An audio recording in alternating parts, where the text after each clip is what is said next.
ஐவிஎஃப்ல என்னன்னா, அது ஒரு பெரிய ராக்கெட் சயின்ஸ் ஒண்ணும் இல்லைங்க. It's a very simple procedure. ஒரு 10 to 12 டேஸ் இருக்கிற எக்ஸ் நமக்கு இப்போ ஒரு சைடு 5, 6 or 7 எக்ஸ் இருந்தா, இருக்கிற எக்ஸ் எல்லாம் வளர வைக்கிறதுக்கு பாடிக்குள்ளேயே நேச்சுரலா ப்ரொடியூஸ் ஆகிற எஃப்எஸ்ஹெச் ஹார்மோன் உங்களுக்கு இன்ஜெக்ஷன் மூலியமா கொடுக்குற மாதிரி இருக்கும்.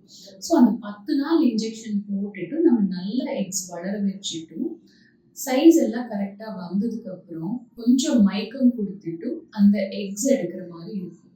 அந்த எக்ஸ் எடுத்துட்டு நமக்கு ஒரு 10 எக்ஸ் கிடைச்சா ஒரு எக்குக்குள்ள அந்த ஸ்பெர்ம் இன்ஜெக்ட் பண்ணிட்டு we are going to convert it into embryos. ஒரு 5வது நாள் எம்ப்ரியோவா கன்வெர்ட் பண்ணிட்டு அதுக்கப்புறம் யூட்ரஸ் ப்ரிப்பேர் பண்ணிட்டு அதுக்குள்ள இந்த எம்ப்ரியோ வச்சா நமக்கு சக்சஸ் இந்த நேச்சுரல் ஐயுஐயோட ரொம்ப அதிகமாக இருக்கும்.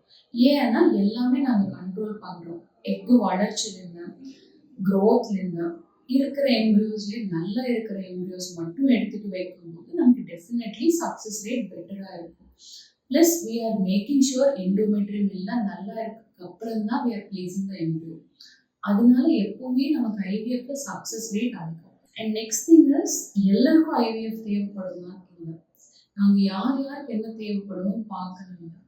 யூஸ்வலாக கல்யாணம் ஆகிட்டு ரொம்ப நாளாக ட்ரை பண்ணிகிட்டே இருக்கீங்க, இல்லை ஸ்பெர்ம்ஸ்ல ஏதாச்சும் பிரச்சனை இருந்தால், இல்லை முட்டை கவுண்ட் ரொம்ப கம்மியாக இருந்தால் IVF would be a better option. But இதுதான் ஆப்ஷன் ஒன்றும் இல்லை. ஸோ யூஸ்வலாக ஐஓஐ ட்ரை பண்ணிட்டு இதில் நடக்கலான்னா அதுக்கு அடுத்த ஸ்டெப் தான் ஐவிஎஃப்.